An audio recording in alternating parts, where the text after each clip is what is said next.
کسی احکام شریعت سے واقف نہ ہو تو اس کو قتل کر دیا جائے. امام حدود اللہ کا اجرا کریں گے, حدود الہی کو زمین پر نافذ کریں گے.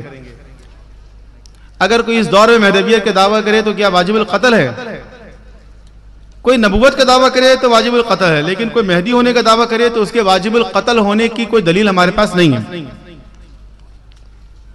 لیکن یہ طے ہے کہ وہ اس کے جھوٹا ہونے اور اس کے فاسق ہونے کے لیے تو کافی ہے. ہمارے اعمال ہر شب جمعہ امام کی خدمت میں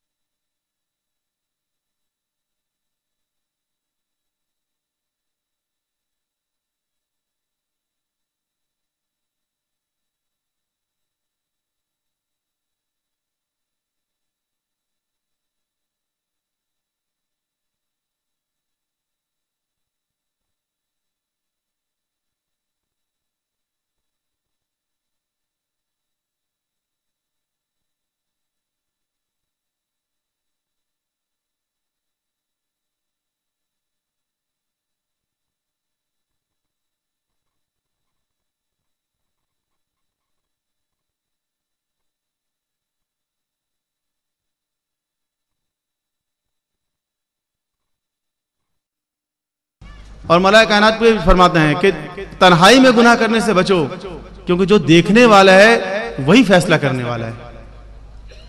بس یہ باتیں جو ہم کہتے ہیں زبان سے, کاش ان پر ایمان ہو جائے اور اس کا اثر ہماری زندگی میں ظاہر ہو. امام کا ظہور ہوگا تو کون ان کے ساتھ ہوں گے؟ ہر وہ شخص, میں نے عرض کیا نا, ہر وہ شخص ساتھ ہوگا جو حق کا طرفدار ہوگا. As a housewife and student, what is our responsibilities except that tarbiyat of our child? As what can we do for Imam? Of course, this is the primary duty for a housewife, to upbring a child which can become a soldier of Imam alayhi salam. This is the utmost duty. یہ duty کسی اور duty سے کم نہیں ہے. انہیں ہماری مائیں بہنیں اس چیز کو سمجھیں کہ یہ جو اسلام اولاد کی تربیت کی بات کرتا ہے اور مرد کو کہتا ہے کہ نوکری کریں, کاروبار کریں اور پیسے کمائیں, میدان جہاد میں جا کر حصہ لیں وغیرہ وغیرہ, تو مردوں کی ان تمام ایکٹیویٹیز کے مقابلے میں یہ ایکٹیویٹی ہے, اس کے ٹکر پہ ہے. یہ کوئی چھوٹی موٹی ڈیوٹی نہیں ہے. ایک ایسا صالح اولاد معاشرے کو دینا کہ جو اس معاشرے کے لیے مفید ہو, جو دین اسلام کی سربلندی کے لیے کام کرے, جو امام علیہ السلام کے سپاہی بن سکے, یہ بہت بڑا کام ہے, کوئی معمولی کام نہیں ہے. ہاں, عملی طور پر بھی امام علیہ السلام کے ساتھ خواتین ہوں گی, اور جن روایتوں میں 313 کی تعداد ہے ان میں 313 میں سے 50 خواتین بھی ہیں.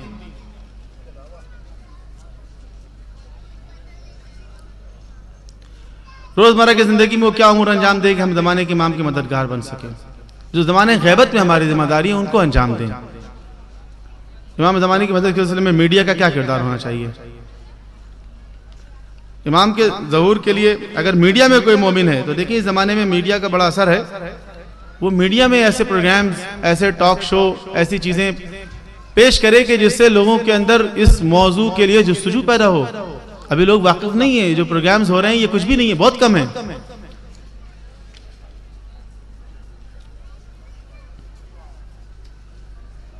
اپنے اعمال پر شرمندگی ہوتی ہے, اولاد کی تربیت بھی اس طرح نہ کر سکے جس طرح کرنے کا حق تھا, صرف لا علمی کی وجہ سے. اب بتائیں امام کو نصرت کیا کریں؟ دیکھیں, اسلام تو کبھی بھی کسی موقع پر کسی عمر میں جا کے بھی انسان کو مایوس نہیں کرتا کہ کوئی شخص اسی لمحے میں جا کر یہ کہہ رہے کہ اب ہم کچھ نہیں کر سکتے. اب بھی کر سکتا ہے انسان. میں نے آپ کے سامنے مثال دی نا سلمان فارسی کی, کہ کس طرح انہوں نے زندگی گزاری, کتنے مختلف مذاہب میں رہے, لیکن بالآخر کیسے اسلام سے مخلص ہوئے. کل مولانا زہری صاحب نے فرمایا اور آج آپ بھی دہرایا کہ اسلام امام کے لشکر میں کافر و مشرک بھی قبول اسلام کے بعد شامل ہو سکتے ہیں. تو آج کے کافر و مشرک کی اتنی مذمت کیوں ہے؟ کافر کی مذمت یا مشرک کی مذمت اس کے کفر اور شرک کی وجہ سے ہے. کسی شخص کی بھی اسلام نے مذمت کی ہے, کسی گناہگار کی اگر مذمت کرتا ہے, جیسے ایک ڈاکٹر ہے اس کی دشمنی بیماری سے ہوتی ہے, مرض سے, نہ کہ مریض سے. مریض کا تو وہ ہمدرد ہے لیکن اس بیماری کا دشمن ہے. تو کافر کے کفر کے دشمنی ہو رہی ہے, کافر مشرک کے شرک کی مخالفت کی جاتی ہے, فاسق کے فسق و فجور کی مخالفت ہو رہی ہے, نہ کہ اس کے شخصی. اس سے ہمیں محبت کرنی چاہیے. انبیاء علیہ السلام، کل ہی میں اس آیت کو پڑھا رہا تھا کہ جس پہ عیسیٰ علیہ السلام سے جب خداوند عالم پوچھے گا کہ اس امت نے تمہیں کیا ریسپانس دیا تبلیغ کا، تو خدا کی بارگاہ میں عیسیٰ علیہ السلام اپنے مشرک امت کی بھی شکایت نہیں کریں گے، بلکہ کہیں گے بار الہ جو کچھ میں نے بیان کیا وہ تو جانتا تھا، جب تک میں ان کے درمیان رہا میں نے وہی بات کی جو تمہیں حکم دیا، اب اس کے بعد جب میں ان کے درمیان نہیں رہا تو تو جانتا ہے کہ انہوں نے کیا کیا. اگر ان کو عذاب دے دے تو وہ تیرے ہی بندے ہیں، اور اگر وہ تو معاف کر دے تو بڑا معاف کرنے والا ہے. مشرک امت کے لیے کتنی محبت ہے امت سے. تو انبیاء علیہ السلام امت سے، انسانیت سے نفرت دشمنی کرنے والے نہیں تھے. ہاں کفر اور شرک جو اسلام کے مقابلے میں آتا ہے اس سے دشمنی ہوتی ہے.